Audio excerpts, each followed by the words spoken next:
বলছে ওর কাছে একটা ছোট ডায়েরি থাকে, ছোট ডায়েরিটা খুলে দেখেছো? বলছে না, ছোট ডায়েরি তো দেখিনি। বলছে তাহলে আর একবার যাও।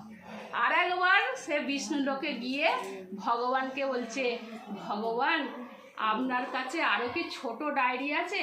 তখন বলছে হ্যাঁ আছে। বলছে দিন না, একটু দেখব।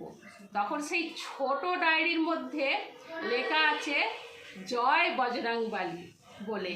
তখন বলছে প্রভু এটা কীরকম হলো? রেজিস্ট্রি খাতাতে আমার নাম সর্বপ্রথম লেখা আছে আর ডায়েরির মধ্যে বজরংবলীর নাম লেখা আছে।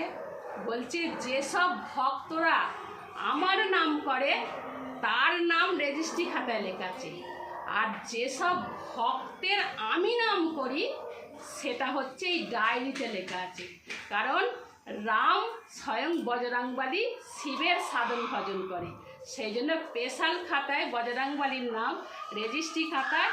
কারণ স্বয়ং যে আমাদের নারদ মুনি সে ভগবানের নাম করে, সেই জন্য স্পেশাল। ভাই যে বললো স্পেশাল ভক্ত হতে গেলে ভগবানের, সেই যেন ডায়েরির মধ্যে নাম ওঠে আর ভগবানকে দর্শন প্রাপ্তি হয়। ভগবান স্বয়ং না এলে, কারণ কোনো না কোনো রূপে, বৈষ্ণব রূপে বা বালক রূপে, কোনো না কোনো রূপে তাকে ধরা দেবেই। আর তার সেটা যেন নিজেকে বুঝতে হবে, নিজেরা বুঝে তার সেবা যত্ন করতে হবে। প্রেম সে কও জয় শ্রী রাধে গোবিন্দ, জয় শ্রী রাধে শ্যাম।